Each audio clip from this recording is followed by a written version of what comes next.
Hey, good evening everyone. Thanks for coming back.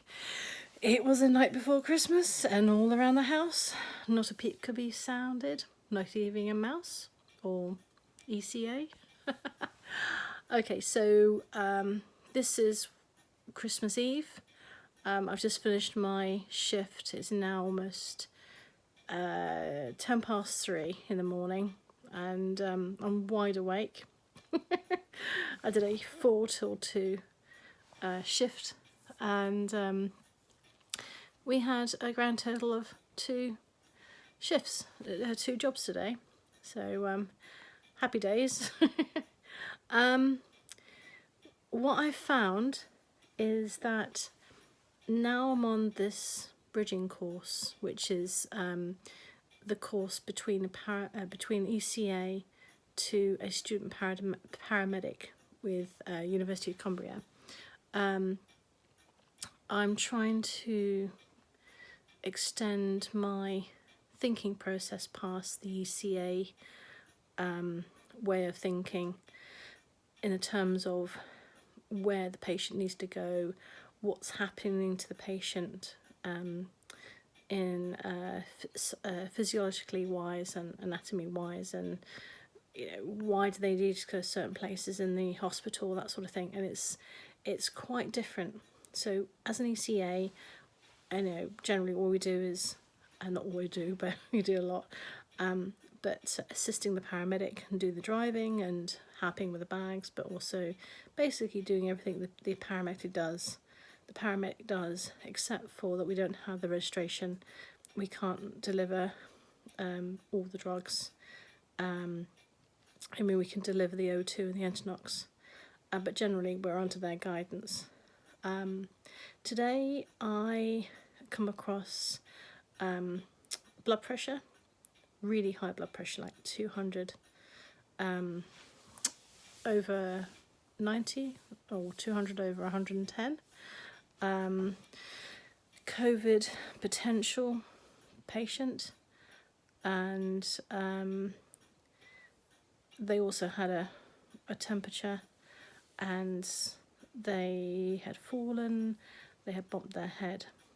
So the way I had to start thinking was, of course, why they've gone down to the floor. It was unwitnessed, bumped their head. Are they on anticoagulants? Because if you thin out the blood, potentially can have a brain bleed. This patient had dementia, so she was a poor historian. She didn't know how long she was down for. Luckily, the care staff in the residential home said it was about 20 minutes, so that's good, because they checked in and then they saw her again. So time-wise, we were quite good with knowledge on that side of things. Potentially, we thought we were going in for a hurt back, even a NOF, which is a neck of femur fracture. As it turned out, we were able to get the patient up onto a seat and check that. Obviously, she beforehand her C-spine, you'll probably hear that word, which is her excuse me, cervical excuse me, bones up here by the neck, and the rest of her vertebrae were okay, intact, and her hips were okay. And my para at the time, obviously really good para, I can't name names sadly, but you know who you are. I'm sure you'll watch this video at some point. And he really made me have to think, okay, so what are we doing here? Why is this patient a bit more confused than usual? Is it a UTI? Is it because of blood pressure? What's happening? Is it potentially the COVID? Because this patient was tested yesterday, but the results haven't come back yet. The residential home has got COVID in it, so we know the COVID thickens the blood, so it can cause all sorts of nasty problems with people with comorbidities. So yeah, the high blood pressure was a thing. wasn't noted beforehand, so that it could be new, or because she hasn't gone to the doctor, so the doctor doesn't know anything about it. Temperature was high, it was 37.8, so she could be harbouring a infection somewhere. So that's another symptom of COVID. She plus had a cough, so but why she went down, don't know. ECG looked okay, and her back was fine, and she was able to sit up and then eventually stand and walk.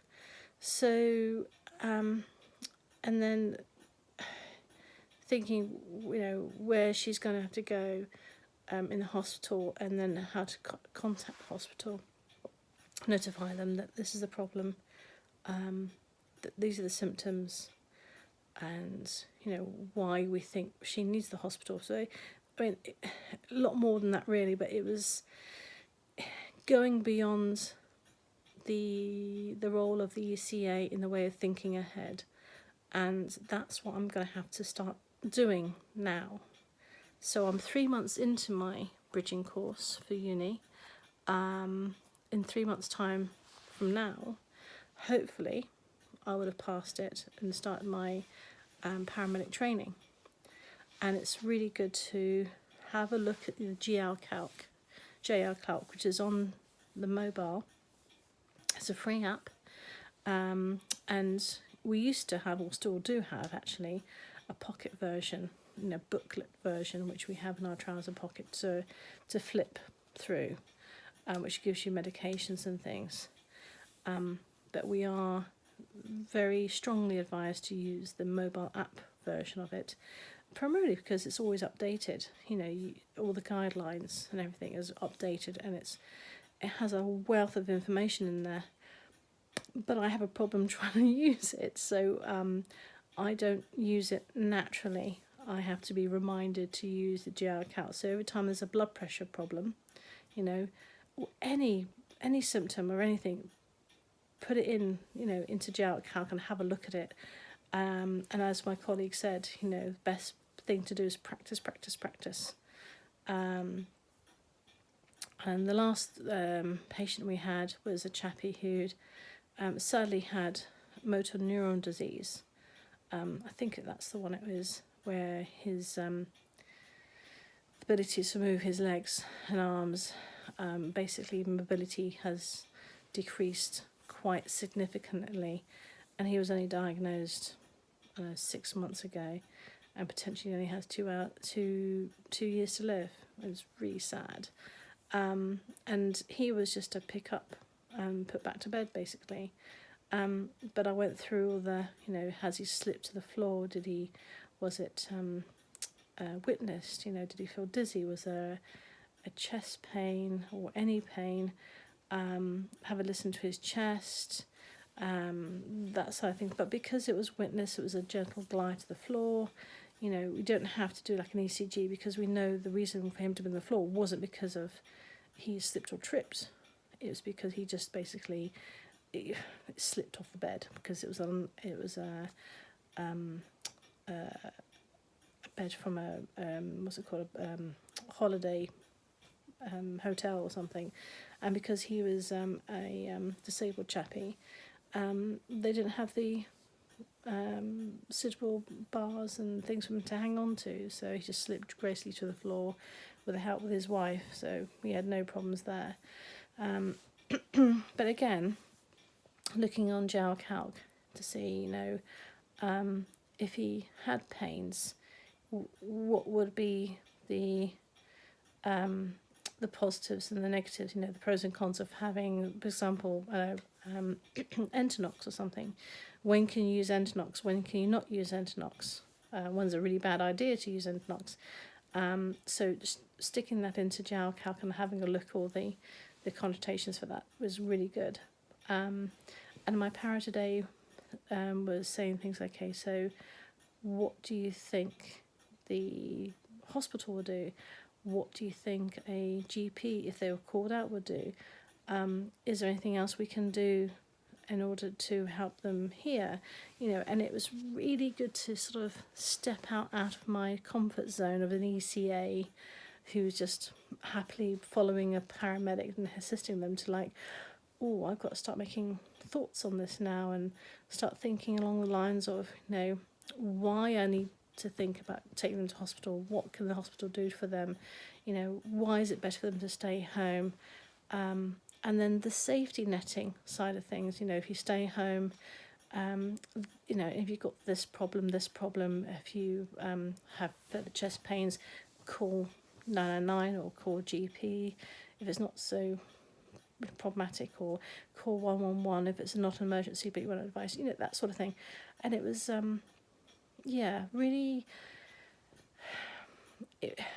I still feel very much out of my comfort zone when I'm doing it, and I'm sure in time it'll become easier.